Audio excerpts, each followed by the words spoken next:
Yeah, now we're recording. All right, we are recording.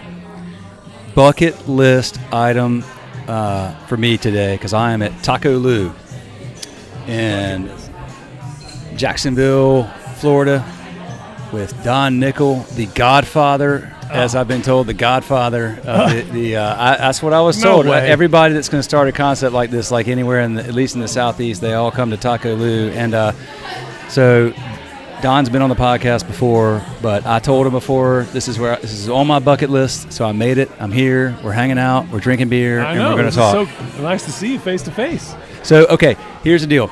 Every Pop Menu is now a sponsor of our podcast. And I have this script I read to introduce every episode. I record an intro before this part, and I do a Pop Menu intro. But in lieu of that, tell me, here's their ad. You're a Pop Menu customer. You've been a customer a while. What do you like about Pop Menu? I have been a customer. Well, we just found out today that since 2019, and we got in on this. You know, the Cisco guy brings it, and these guys bring people in all the time, and I'm like, ugh. But I sat through this. It was perfect timing because I needed a website that was something that I could handle between running food to one table to the next. You know, instead of having to call somebody and say I want to add this picture or whatever. So the Pop Menu, well, the coolest thing, or the best thing about it, I think, is you just met Sarah, and anybody you deal with, and Ryan, anybody you deal with is nice and as cool as they can be. They want to help. The website has each item can be, you can pop on it, which is cool. You put a like button, or you can put a review for each and every item on the menu, which is really cool because if you're looking at the street corn and you see it's got 500 reviews, all of which are outstanding, and you're going to want to get it. Or if you're, the jury's out on an enchilada, and you read the reviews. And, we don't hide a lot of reviews. We don't get a lot of really shitty ones, but if we did, like I was saying, I try and answer those, and I'll post them too, but I can just take any picture of any food and add it to the menu on the website, and it's simple. Now we're on Toast now for our POS, and we weren't on Toast at the time, so we've had some issues with integration coming in backwards that way, and it's just one of those things where if I want to fix it, it's going to take me more time than I want to put into it, and it's not an issue. If I need to change prices, I can only change prices in 2 different places. But Pop Menu has been great and super simple. Even my managers can get in and make changes or turn, if for some reason we have no guacamole or a certain fish, they go in, click a button, and that fish special goes away from being online. Now, obviously you can't do that on paper, and after COVID I never thought we were going to have menus again, paper menus, but we do. But Pop Menu's been great. I'm pleased with it, and we don't have any plans going anywhere else. Well, there you go. There's the Pop Menu ad for this episode. Now I don't have to record one. That's good. Awesome. So they're a new partner of ours. We've never had partners ever. So how does that work for you guys? Just referrals. There's no revenue sharing. It's just if you're if keep the mic. Keep the mic close. You're people like me who weren't on Pop Menu. How do they know anything about it? Is on the site, Schedulefly site, or just the other day? If you log into Schedulefly now on the desktop, there's a new tab.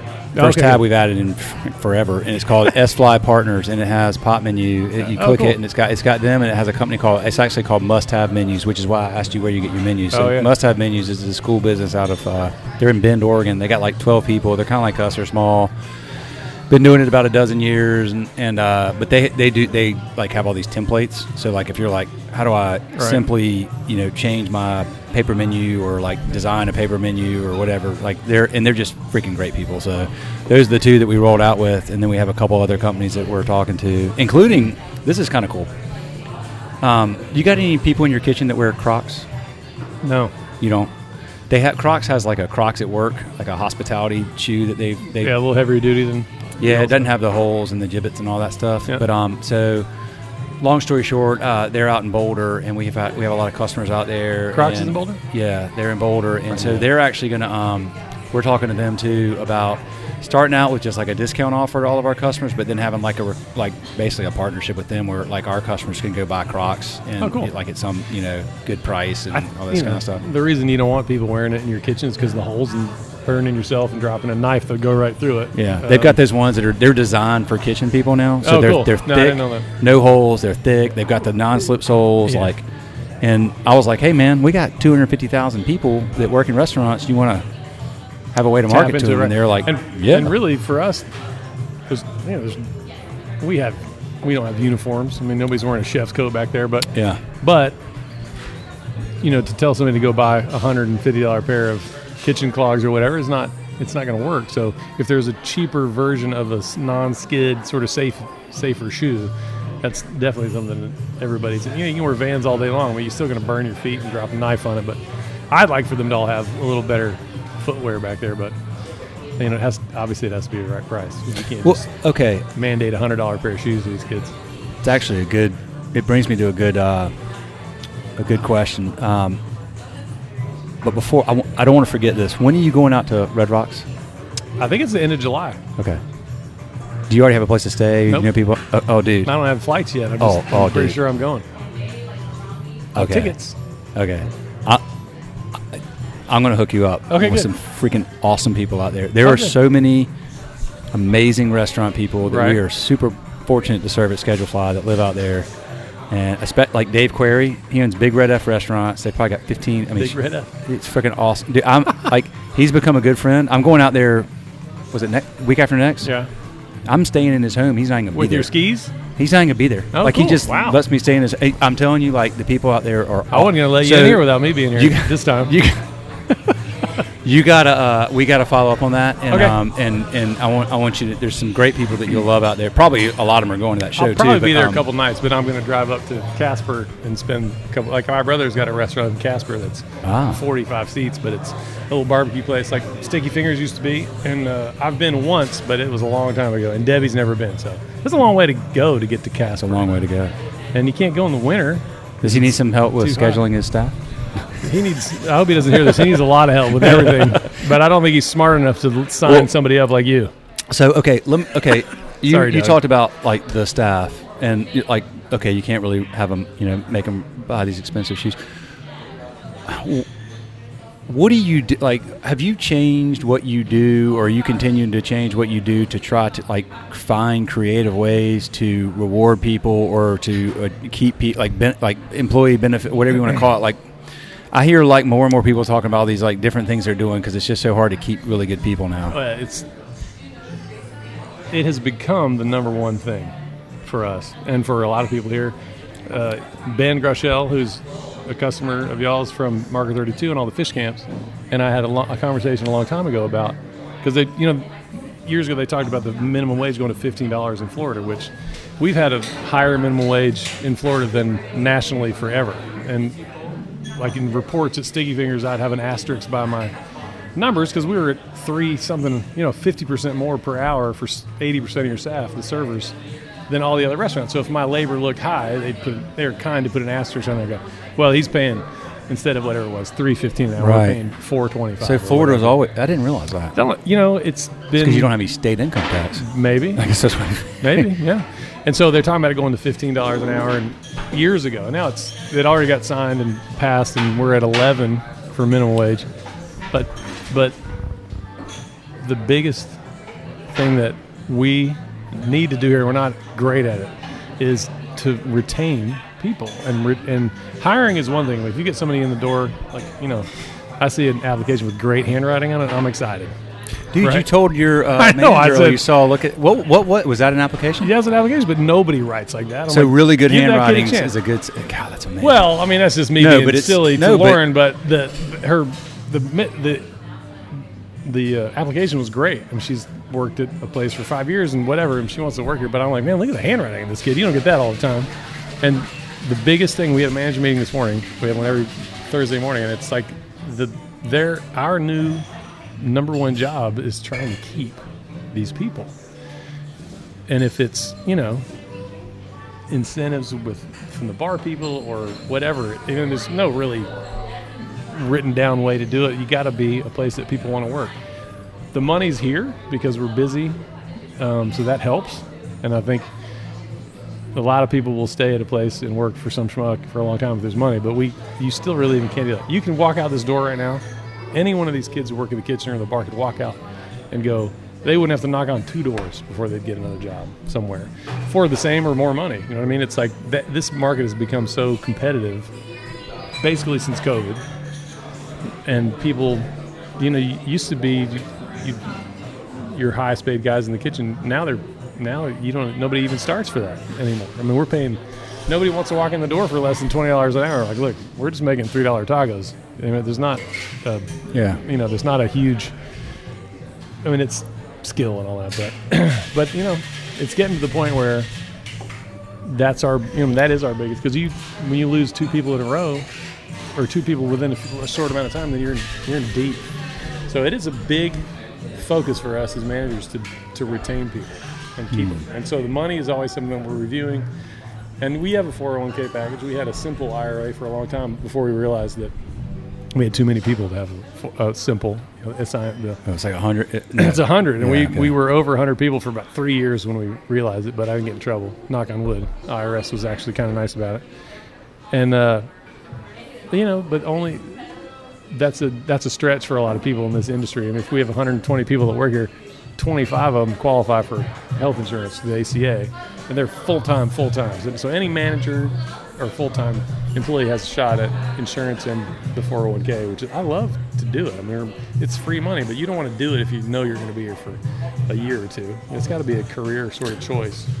I always feel like it's hard to get younger people to even think that far ahead. I mean, you can run models and go, look, if you put this amount, this is what it's going to do after compounding, but it's hard. But it's the only people who really, it's the full-time managers and kitchen managers who do it.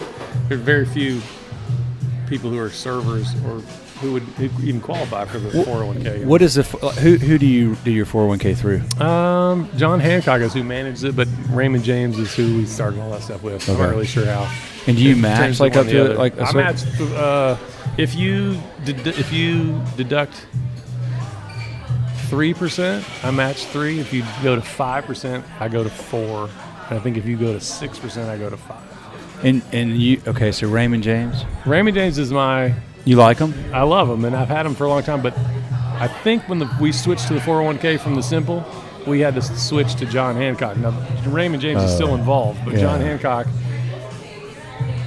it's complicated. I got you. But the 401k is a whole different ball of wax, and it's.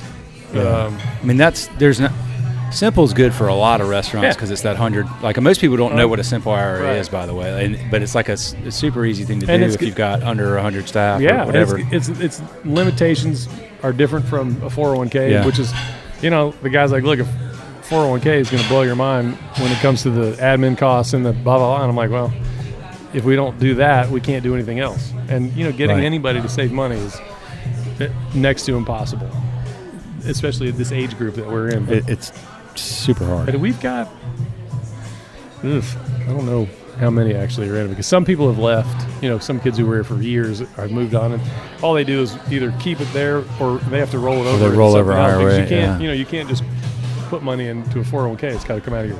Yeah. It's not like a Roth where you can just throw money into it, but it's got to be a deduction. So, but I feel a lot like an adult when we talk about stuff like this. So it's pretty cool. That doesn't happen to me. That doesn't happen to me very often. Yeah, man. But it's I'm asking this stuff because we're trying to figure out ways. Like Crocs is an example of this, but there's other ideas I have around stuff like that. Where so we have 250,000 restaurant people, and they log in to ScheduleFly every day. Yeah. Anything we put on there, they're going to see. Yeah. So. And we have, so I'm trying to figure out if there's ways that we could go to John Hancock and go, look, you've got 6,000 restaurants, 250,000 people. Why don't you enable use that as a pool? Yeah. And, I always wanted to have health insurance, for back at Sticky Fingers and or wherever. But the discriminatory process, and not discrimination in a bad sense necessarily, but you had to have 80% of your staff participate in order for anybody to get insurance. And when you've got 60 or 70 people and 60 or 70 of them are under 20, they're not going to do that. They're still on their parents or whatever, and they're not going to put. You remember you were bulletproof You never went to the doctor or got maybe health insurance when you were a kid. But when it gets older, it's way more important. So it's definitely more important. And it wasn't until Sticky Fingers had enough employees to say, look, we're going to have a policy, and not everybody here has to do it, but whoever wants to do it can do it. And so that helped a lot, but that kind of went away once you're out of, when you're by yourself again, like I am. So the whole ACA thing that happened in 2014, I was 100% completely not ready for it all to happen. And you just kept thinking, I kept thinking to myself, this isn't going to, they're not going to make me do this. And they did, but I don't, again, I feel like an adult being able to help provide insurance for people who work here. And because they pay a little and I pay a lot of it. It's just the way it's worked out. And, if that's what it takes to make people, I wish more people would do it, put it in there. But again, these kids are young and they don't want to spend $30 a paycheck on health insurance, which they may never use, or $15 a paycheck. I don't even know what, I think the lowest split, I think, is like $47 a month, which is split up twice. So, but you can go higher. But that's just a hard sell on kids who could $27 buy a lot of beer. You know what I mean? So until you get up to the old, actually it doesn't that much anymore. But then when you get married and you have kids, you're like, I would kill to pay that much. Right? Exactly right. I know. So tell me about. I want to talk about this building because I was reading your menu and I was reading the story, and I mean, it's just such a cool story. And y'all really. The room you're in now was added in 2002 by a lady who her mother owned this back in the 60s, and she owned it after the famous Alpha painter who started in 1947. Alpha's a lady. Imagine a woman entrepreneur in the 40s in America. She owned this place, fried chicken, cream peas, served in a skillet. She also owned a place called the Copper Kettle on the ocean front. So here's this lady in the 40s who is just an incredible entrepreneur. And the lady, she sold the restaurant too, I think in 68, was Johansson. Oh, her daughter is Kathy and Marvin Martin, who owned this beautiful restaurant on the ocean front, sold that to a developer, and then bought this back in, I don't know when, late 90s or whatever. Shut it down. And this, all this is all cypress, this roof in here. And we put the bar, there used to be a copper top bar because it's copper. The original building is the same as this porch right here. So the bar, they used to call it the skinny bar. Like if you were sitting at the bar and you wanted to leave, you'd have to get up and make yourself skinny to walk behind everybody in the wall. And I've heard a million times since I've been in this building, we were kids here, we'd just get hammered. And the guy who owned it after Miss Johansson would come walking around, and they'd just open one of these windows and fall out into the bushes and run off to the beach. So it's been here since 1947 is when she opened it, and it's been in this weird log cabin state forever. And then in 2000 they built this, which is why I walked into it in 2012 with, pretty up-to-date fire and electric codes and stuff like that, and a pretty up-to-date kitchen, I think. Anything around 2000, I don't think, you really had to come here with a boatload of money to fix it up. But so you had Sticky Fingers down here. Mm-hmm. When did you exit that? 2007 was my last year. We opened Atlantic Beach, where Pose is now, in 99. And in 2004, we opened one in Bay Meadows. And then there was one about to open at the airport, which I didn't even do it because the sale was already in the works and going through. And so I got 2005, it was sold. And I was just sort of absorbed into the corporate structure. I thought for sure I was going to get the first guy to get fired. But somehow they didn't. And I ended up being, like, in the marketing department. I helped the lady in Charleston, who's one of my all-time favorite people, with 6 or 7 of these stores, like from Augusta down to here. And ultimately I ended up at all of them. Like, if there was a big event in Chattanooga, I'd be up there. Savannah, obviously, we'd be there during Masters Week out on the street and giving stuff away. And it was fun. It was a fun little year that I was doing it. And year and a half. And then so 2007, the fall, it was just like my time was done. They had enough of me, and really the last 2 or 3 guys who were still there. So the whole time that I was traveling with Sticky, I was going to Wilmington, North Carolina, where K38 is. Yeah. And that place is, there's no question that place is the impetus for me wanting to do this. K38. K38, yeah. Oh because my God. That place is legendary. like when we open here, if you're done with work, Yeah. like, where are you going? We're going to Mellow Mushroom. That's all. It's just automatic. That was it. In Wilmington, it was going to K38, and I'm like, well, what the hell is K38? And they're like, oh, it's this little place. And then it was just like our first location. It was tiny. Yep. And there was not one dude that worked in that place. All stunningly beautiful women. I'm telling you, bartenders, hosts, servers, staff. Yeah. You'd get a look back in the kitchen, you'd see some. I lived in dudes Wilmington back in there. 1997. It's crazy. So, and I thought, man, and I had one of those. They had a little fried loba fish taco and a pretty good tequila selection. I thought, this is amazing. And then as Sticky grew and I was traveling from one to the other, I found Cabo fish taco. And the in Charlotte. Yeah, and the what do they call it?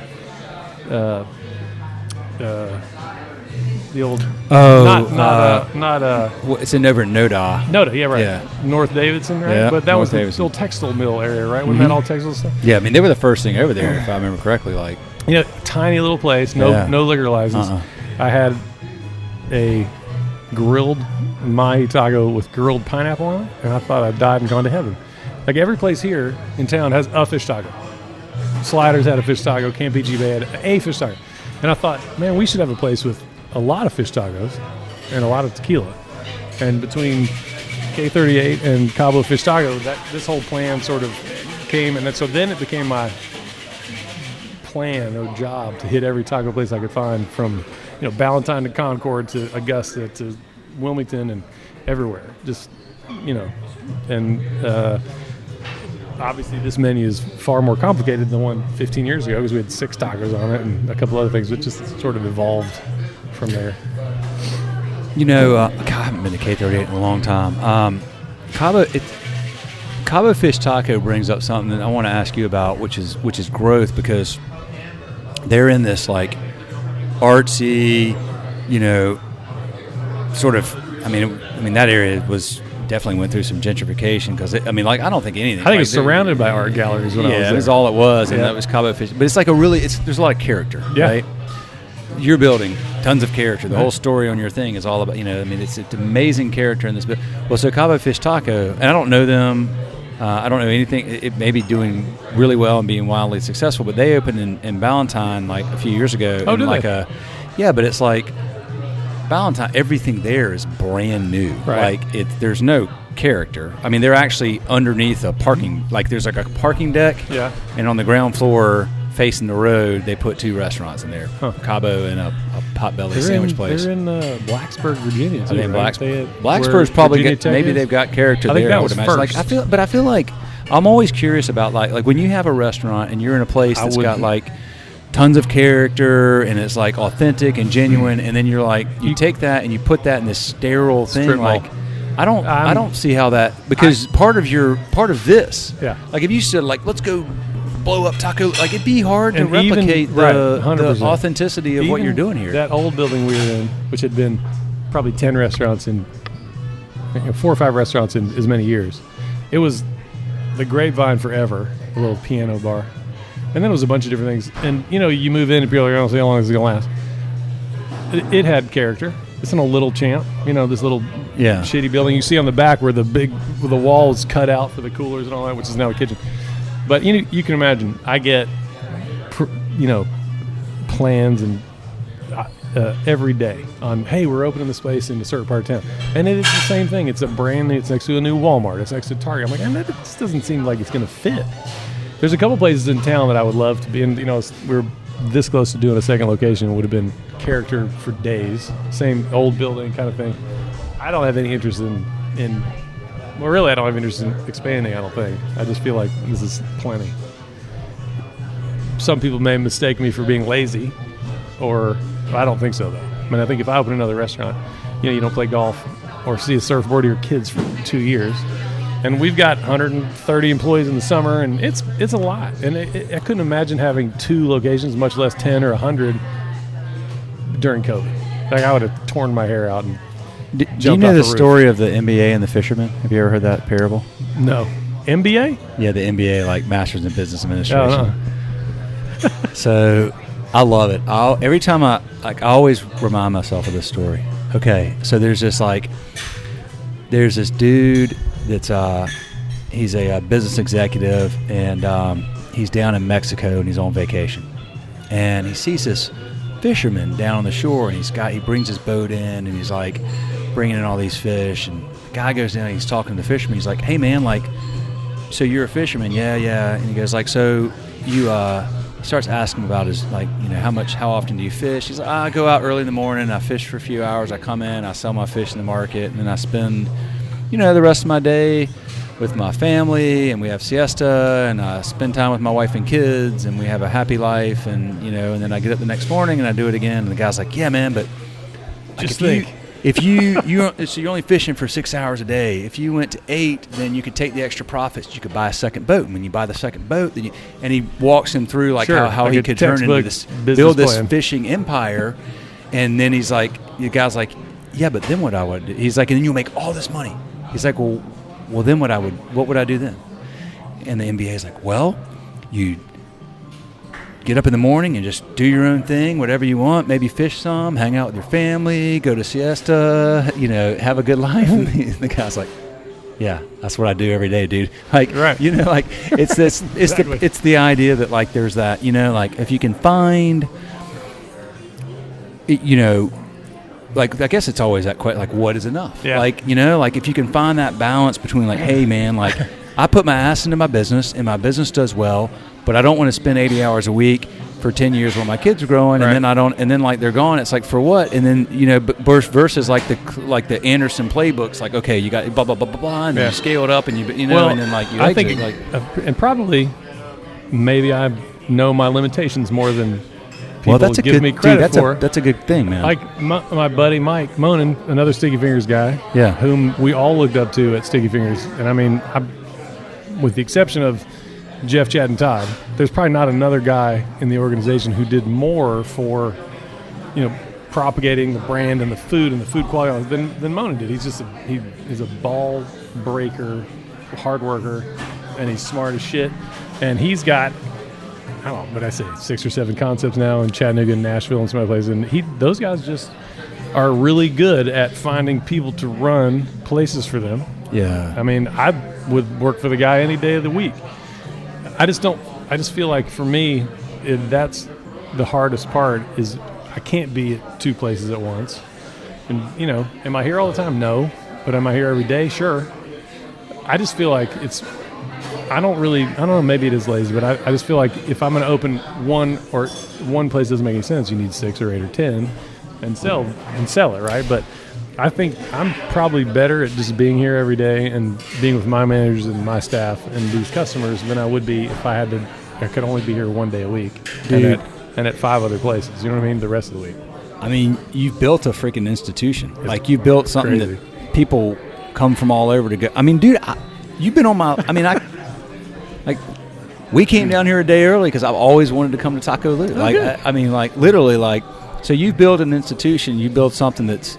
Because it's one location, it's it just drives this demand. Like it's the only there's only one. Right. Like, and I think it's. I mean, dude, I think it's incredible what you've done. Thank you. I do too. The fact that you're still able to.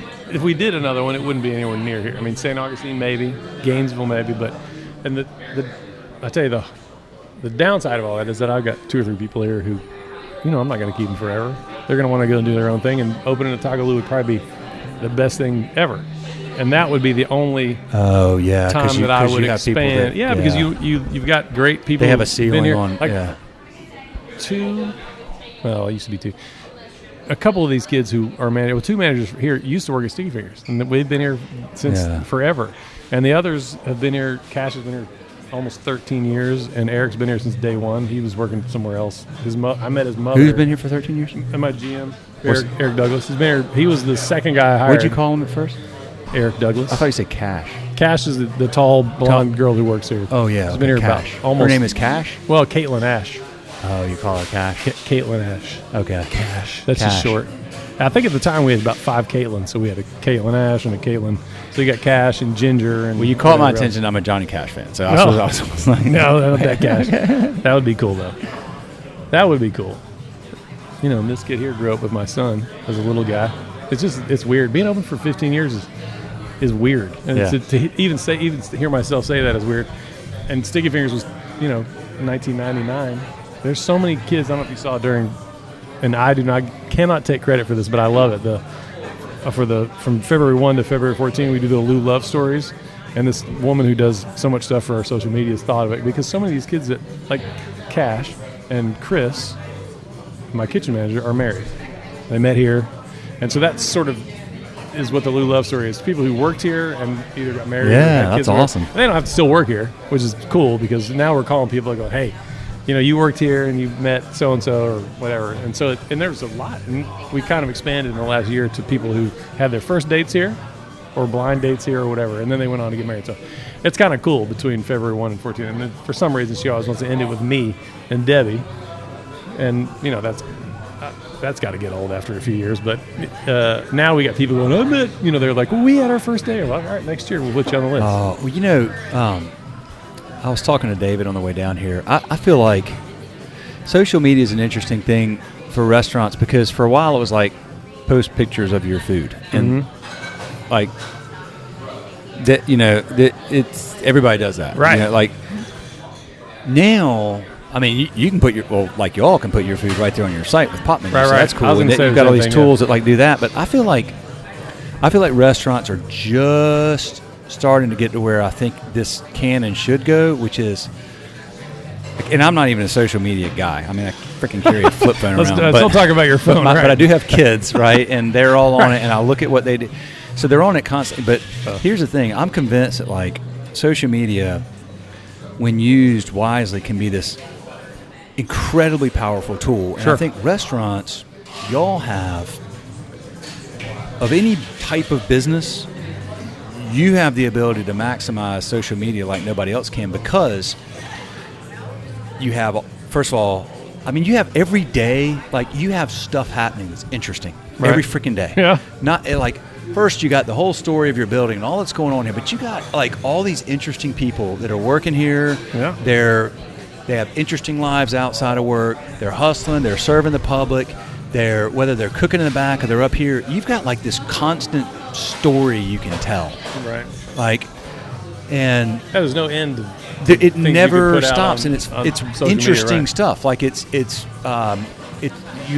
have like the most diverse, eclectic, interesting group of employees in the restaurant world, particularly in independent restaurants. Where you don't have sort of the chain, top-down sort of corporate structure. Where you've got people that come here who are like, I don't want all that. Right.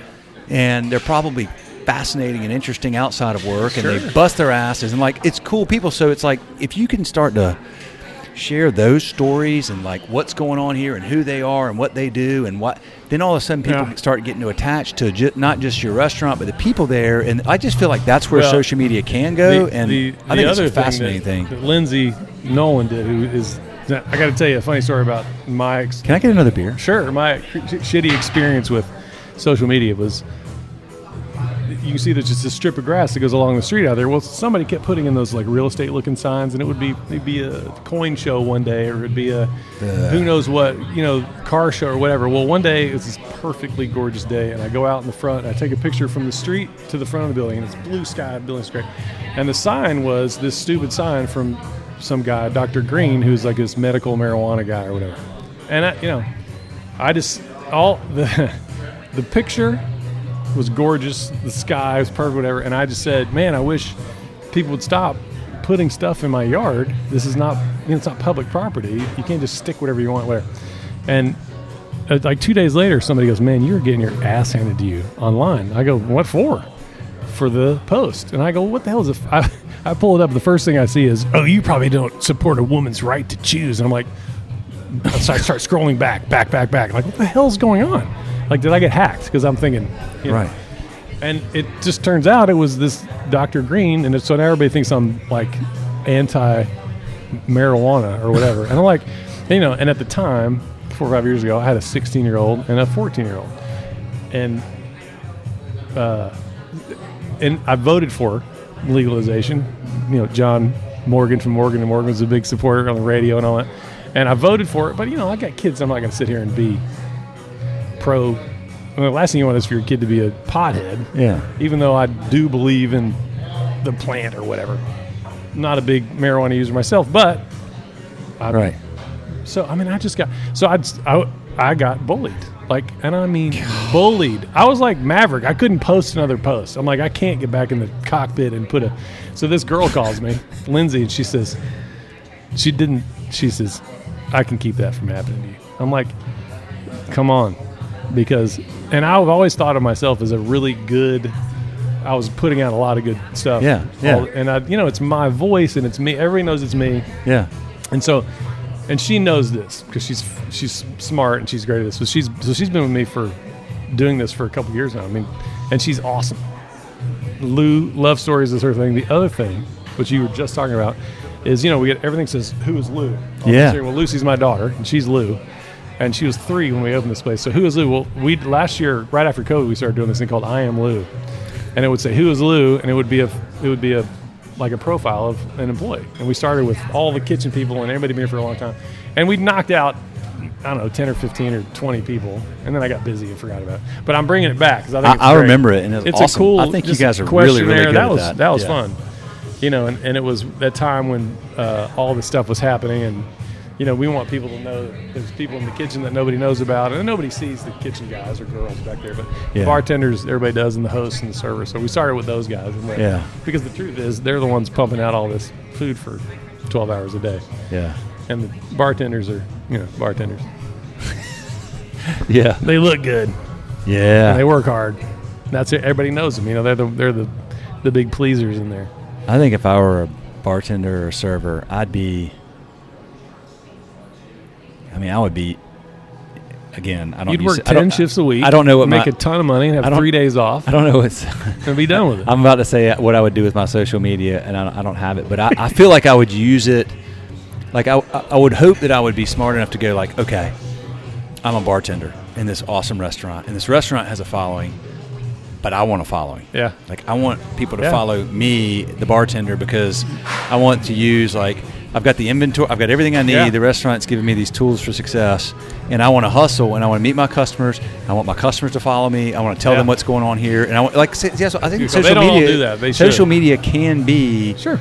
You can build turn your personal brand people do it at scale and have 15 million followers, but you can do it as a bartender and have tons of people that are dialed into what's going on. And this one here works here, and on Monday nights, we're closed Monday. She works at this. I didn't even know it was there. I just saw it the other day. It's a pool hall, but it's 20,000 square feet. It's huge. I drove by. I was like, well, maybe not that big, but it's. I saw that. I was like, oh my god, that's where she works. And you'll see it on Friday. Hey, we'll post, but they'll be like, hey, it's me and Jordy in the bar. Come see us tonight, or Sam, or whoever. So they do that a lot. And I'd rather be on our, TacoLu Instagram, but they'll put it all over the place. And Josh, my kitchen manager, has his own page. He's a big, obviously, foodie freak. And when he's working on stuff, he'll post it on it. I'm like, listen, you got to send that to me or Lindsay. We want to put it on our Instagram too. And a lot of times she'll just pump his stuff out on whatever he's putzing around, pork belly or lamb or whatever. We get a big box full of duck breast in, and I'm taking pictures, and it's fun. We have a great duck taco. It's so few and far between that nobody ever. I didn't have a duck taco. No, the ones duck I have today. are freaking great. No duck today. I like I will have to say I never would have thought of having a scallop taco. And that was freaking good. So that was good. Brisket was the absolute first thing I knew was going to be on the menu. I have a whiteboard in my house, and I'm like, I saw it in a what's that guy's name? The barbecue guy, Rick Reichling or Rick Reich, something like that. The barbecue doctor.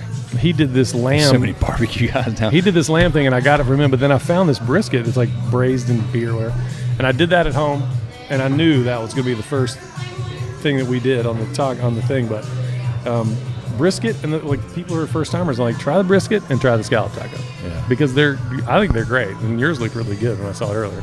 It is a little weird. Sometimes we have we start with these big 3 scallops, and basically they're all the same stuff. But now they're all odd sizes. So you might get 4 or 5 or 6 of them on there. I hate when there's a little bay scallops, so we try not to get those. But it is delicious. I think it's a good taco. A little avocado, our cilantro, lime vinaigrette, and cabbage is all it is. It's really good, man. Very good. Right out of K38's. No, I'm just kidding. The fish taco at K38 though, a little fried. I'd never seen anything like it. And I didn't go to California and surf when I was a kid. My mom's from Sacramento. We never went down south at all. But that little fish taco blew me away, and that's what we have on our Baja fish taco now, and the scallops. We got a lot of fish tacos. You surf now, don't you? Didn't you A tell me little you bit. surf? I kind of got back to playing golf more, which is what I did as a kid more. But you played a lot of golf when you were young? Yeah. My old man worked for Arnold Palmer, and that's how we ended up in Chattanooga, as the golf club manufacturing arm of Arnie's Army, if you will. Really? And my one of my best friends, the guy who does all our TacoLu stuff, his dad was the president, and my dad was the VP. They moved to Cincinnati when we were 2. So we've known each other, me and Andy, for a long time. Wow. So, he was for 10 years he did that, and then he ended up getting his own business and selling the club's retail.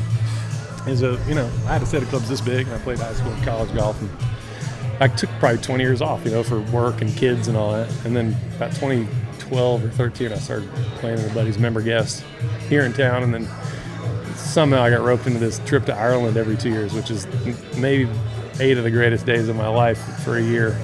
For 2 years, It's I was like, first time I went, I'm like, shit, I don't even know if I could play 8 days in a row. I haven't done that since college. That's a lot of golf. But, when you have nothing to do, they said get up in the morning, have breakfast, get on a bus, go to some killer links golf or even regular Old Head or K Club or something, and then you play golf with 15 or 16 of your buddies, and then you get in the bus and you go back, and then you have dinner and you go to bed.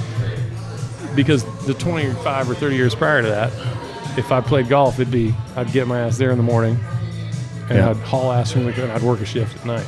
Or I'd work all morning, and I'd try and go make a play in the middle of the day and come back at night. And that's no fun. Yeah. I mean, you can't.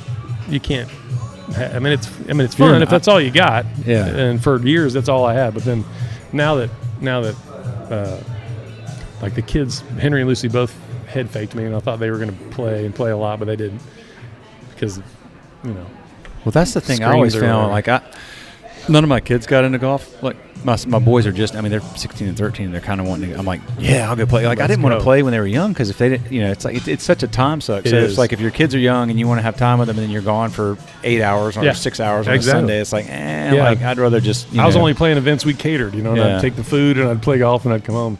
And you're right. And my mom will bitch about this forever. Dad was on the road 5 days a week, and he would come and he'd play golf Saturday and Sunday, and she would just be like, different times back then. Well, yeah, but I never thought, like, when he came over playing golf, I thought, and that was our time, or we'd go back or whatever. But by the time you get to be at least able to drive, and then I'd caddy for him, and we played a lot of golf. We played member guests together. It was fun. I never held it against him. I never knew anything different, right? We all got along pretty well. I feel like I'm around so much, my kids are like, they don't even care. Listen, I don't even know I'm here right now. My house is a minute and 15 blocks from here. I can be home in 5. I ride a bicycle here sometimes. And Lucy is a lacrosse player and all. And I get up early in the morning before she goes to school at 7. Yeah. And my dog has probably woken me up already. So I'm up, but then I want to be home and between school and practice or whatever, and then I can come back here if I want or not. But I thought, and my dad never went to anything, and like, he went to basketball games and stuff. He was in town, but he was out of town. But he never went to, the stuff after school. But we live at this beach, and everything's so close. Yeah. I could leave work. There were times I'd leave a hostess like this 16. I'm like, listen, I got to go do something at Henry's school. I'll be right back. You're in charge, And we had cell phones, so that wasn't that big a deal. But I feel like I didn't miss a lot of that stuff, and I feel the same way. I feel like they're probably tired of me being around. Like, wouldn't you want to go home and just have the house to yourself? Like, my mom never worked. My dad was gone. Right. But I would come home, and mom would be, actually, she went to school, and she did work. That's not true. She had her own little shop. But sometimes I think I bet Lucy and her friends wish that they'd come home and I wouldn't be sitting on the sofa or running the dog or playing with a motorcycle or something. Because I do have the ability to be home certain times of the day if I want, and then I can always just turn around and come back to work. So that is funny, and sometimes I feel the same. Like, well, and I love having Lucy and her friends over, and so for me it's a treat. But they're probably like, damn, Dad's here again. But maybe not. You never know. You never know. You never know what those kids are thinking.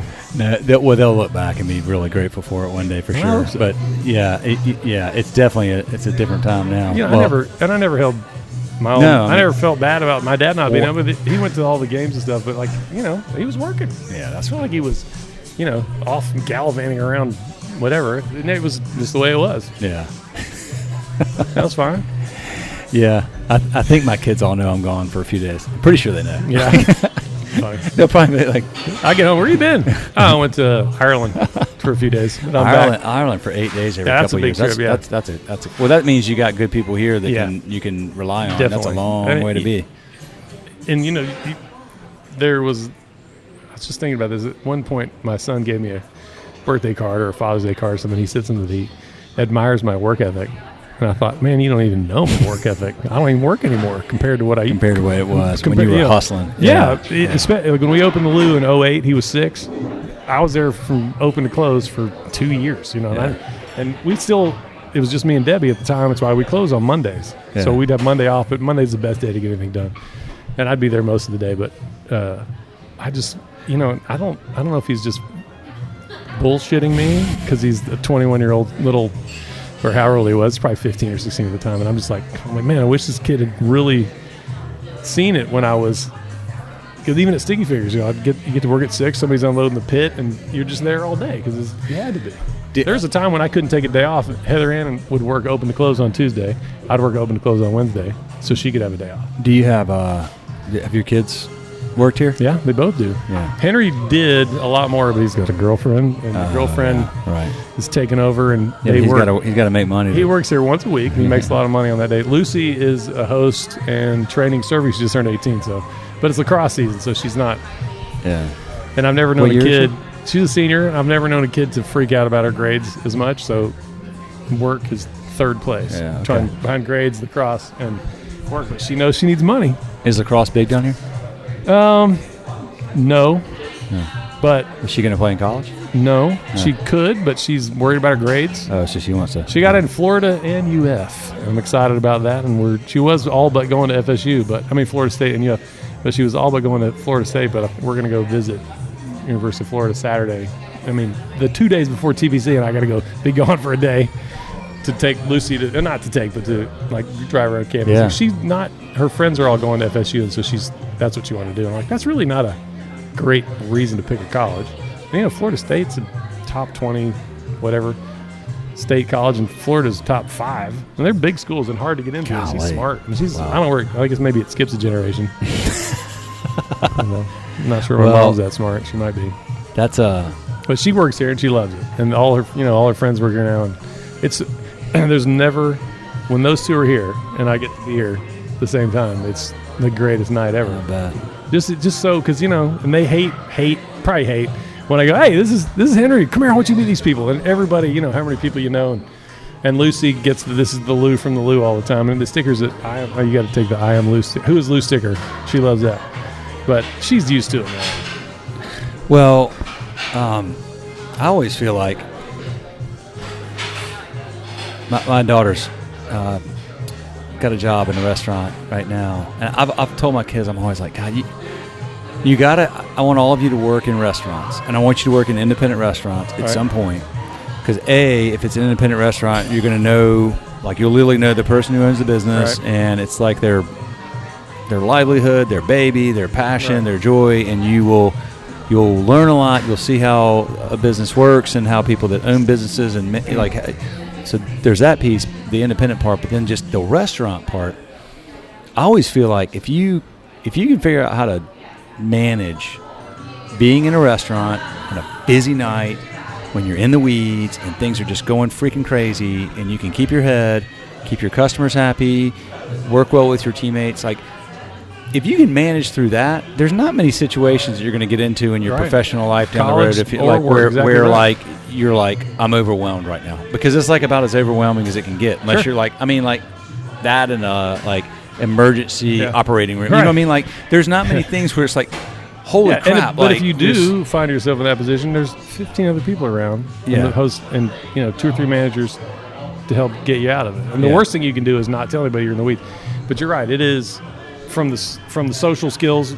I mean, my kids transferable skills. My kids' personalities, and when you say, "Hey, our friends are over here, I'd like to go," and then you work here a few months, and it's like, "Hey, what do you want me to do? I'll go see anybody you want," and they go.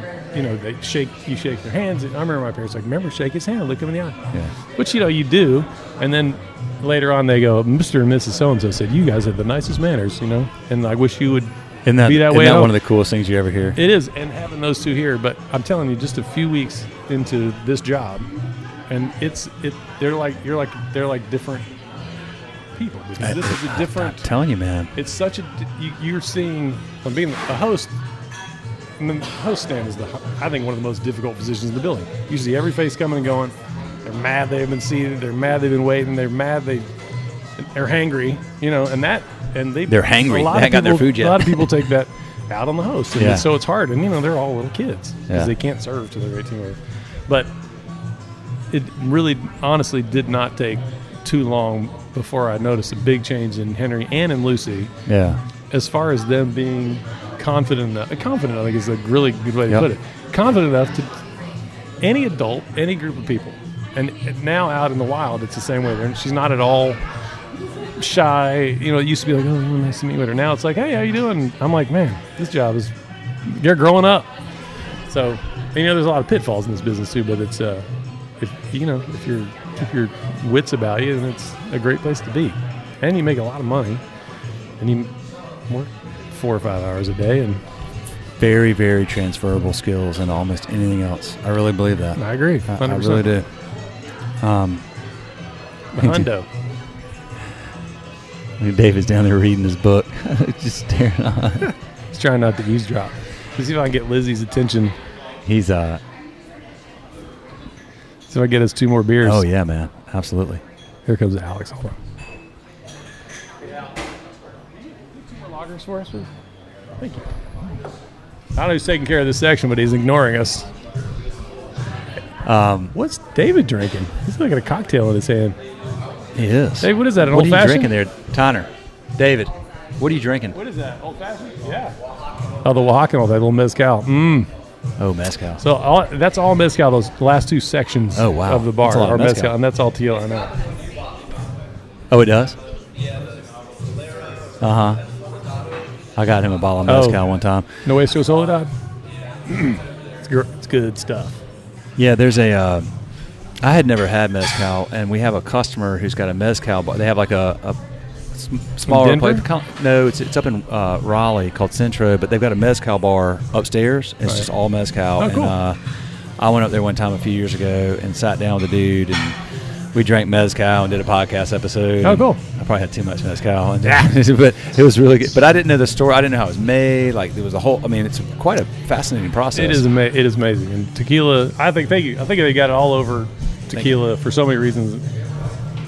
And I'm super nerdy about it. Debbie and I we were in the first class. There's some stuff on the wall over there. The government of Mexico created this program basically to propagate mezcal and try and get it out of the tequila's little nasty cousin into the mainstream and all that. So we did a couple classes in San Diego, one in New York. We had to spend a week in Oaxaca, or got to spend a week in Oaxaca. And so it took a couple years to do it, and we were the first graduating class. The guy that owns Scorpion Mezcal was like running it, Dougie French.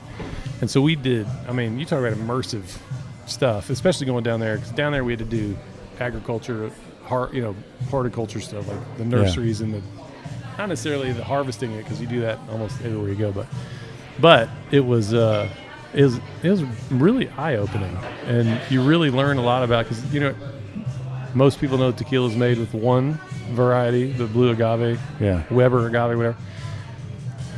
Mezcal can be the Weber blue, but it can also be all the others that have enough sugar to make a mezcal, or to make alcohol.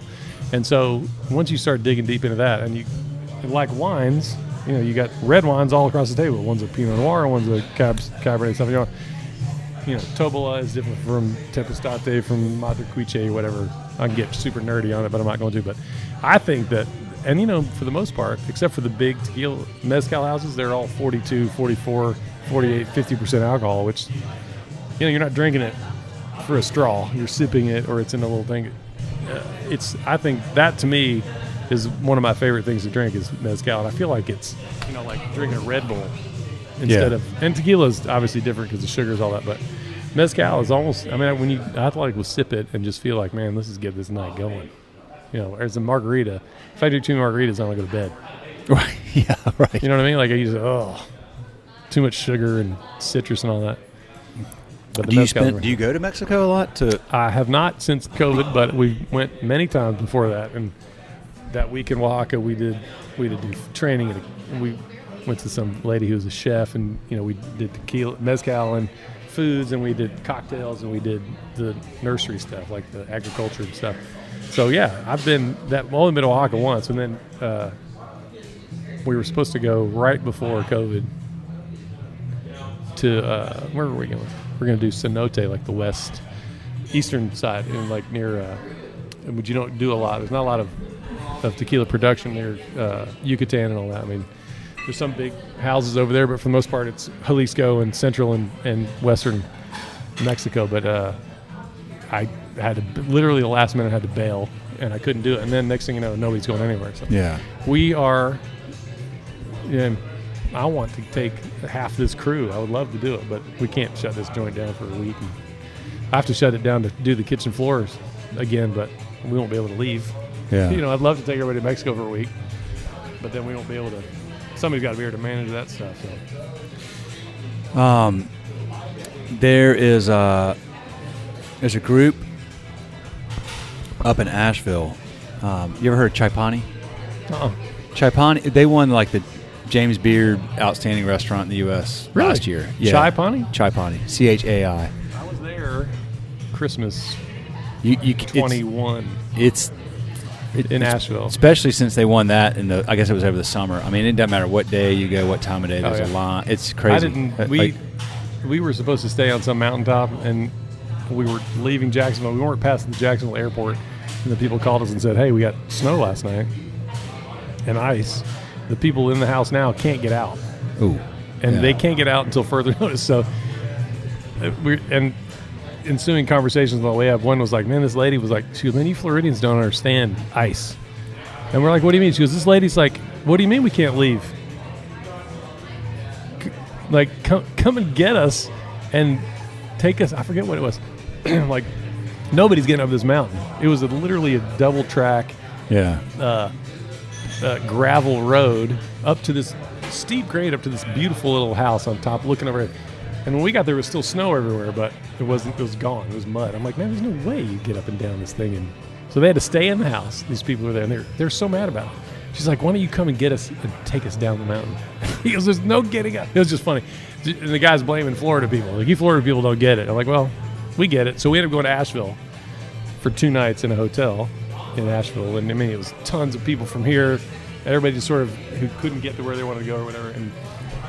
And so we spent 2 days but it was weird because everything was still sort of half open and half closed. And unfortunately, all I heard about was, Asheville's music scene is insane.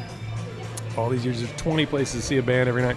Nothing when we were there. And they weren't doing it. I mean, nobody was gathering. And even though it seemed a little late in the whole deal.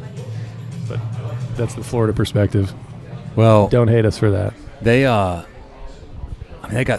They do have a great music scene. They got some great restaurants up there. But the reason I mentioned Chai Pani is because Marwan, who started that place, he grew up in India, and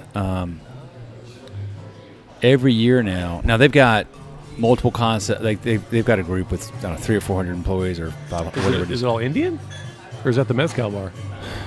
No. Chai Pani's Indian. They got Badiwala. They do have a barbecue place called Buxton Hall, but that was. But he brought in like this barbecue chef to do that. But anyway, my point is like he takes somehow over the last couple of years. They have like a contest.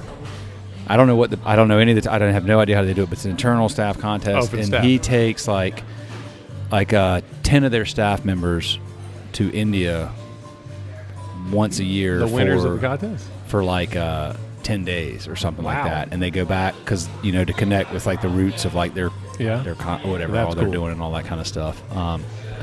But I thought that was a really cool and they all are like it's like a big deal if they win and get to go, and I'm sure that probably gets pretty cutthroat trying to win that thing. It's probably not competition very around here would go up a level if we did that. Yeah. All the great dudes who aren't like me, who aren't Mexican, like Rick Bayless, are guys that not that because he's not Mexican, but he's got a bunch of experience and a bunch of restaurants, and he's brilliant. But he goes to Mexico, like, same thing. He closes everything, takes everybody. There's not a lot of people. I mean, there's like 40 seats in some of those places. But I've always wanted to do it. We just haven't been able to do it. But that's one of those things where if you could, I mean, I've been to distilleries and these trips with one or two people. Like, we'll take a couple bartenders to that thing in New York, Spirits of Mexico, or we take or Tales of the Cocktail. You know, that's a big industry event. That's a shit show, if you'll excuse me, in New Orleans. Which, what isn't? I'd be 400-pound alcoholic if I lived in New Orleans. But the thing is, when you do that, and I've only done it on that level, it's incredible. The kids come back just like the king of the world. Like the boss just took me to New York, and we did this Spirits of Mexico thing. We had tastings in Harlem and all, down in the Lower East Side and stuff. And great stuff. And they come back and really, it's like you're investing in them, and they come back and all they want to do is teach everybody what they learned or sell everybody what they learned. It's really something I wish we could do more often. That's the piece of like how do we keep these people? Like, what do we do to, it's amazing how much you all have to do now, I feel like, as restaurant owners, to creatively find ways to keep people to, I could send a group without me, but that wouldn't be any fun. No, man, you got to be there. You got to be, you could take them to a mezcal, like a farm or whatever. Yeah. Well, we've been at this an hour. I want to respect your time. Dude, this is awesome. Hey, I'm thanks. so freaking glad. I'm glad you're here. This is so cool. I love this, man. I can't believe. I guess I'm gonna go by Sierra Grill. I gotta go by there. Well, they got a new one up on Atlantic. Like, that's their the opposite side of where you're staying, but the original one's still down there. Right there in that Target shop. It's been there since I got here. So when we opened Sticky Fingers in '99, there was a Sierra Grill right there, and I'm like, yes, there's a taco place right next to this place. So I was coming down from Charleston back and forth. I'd work at Sticky Fingers, like I was working in the furniture store, Sofa Superstore. Tuesday, Wednesday, Thursday, I'd work Sticky Fingers Thursday night, Friday, Saturday, and I'd drive down here Sunday, and I would see what's happening at Sticky, because we were just tearing it down, right? That's My brother was here too, and hey, bye guys, we'll see ya. And I come down one day and the Sierra Grill sign is gone, and my brothers, I'm like, Doug, what the hell just happened? He goes, I don't know. Sign came down, and they're gone. I'm like, damn it. Oh, so they did expand. I was always wondering why they only had the one. Well, they had that. Well, this is 1999. So they had that one, and they opened this one, and they had one, I think, across town. But this one happened to just, I guess I don't know why they closed, but they closed. And then the funny thing is it was the Starbucks, and I'd never been to a Starbucks. So I was kind of excited that we got a Starbucks in the parking lot at Sticky Fingers. So that, isn't that weird? That's like almost 20 years ago. Imagine. Can anybody imagine that? No. And at one point, they were right across the street. There was one in our parking lot and one right across the street where Starbucks is now. And they had two of them within 60 yards. It was crazy. So, anyway, but they just, I don't know. Lauren was telling me that they're back on. They just opened this big place, I haven't even been in it yet, but it's only been open for a few weeks. So, but I like it. I'll do it. Love it, man. It's hard to walk into another taco place around here. People give me a bunch of shit, but I love it. I eat it all the time. Good. Rising tide lifts all boats, man. That's right. All right, brother. Well, thank you. Thanks for doing this. Appreciate the time. See you at Pete's tonight. Yes, Pete's. That's right. All right, y'all. That's a wrap.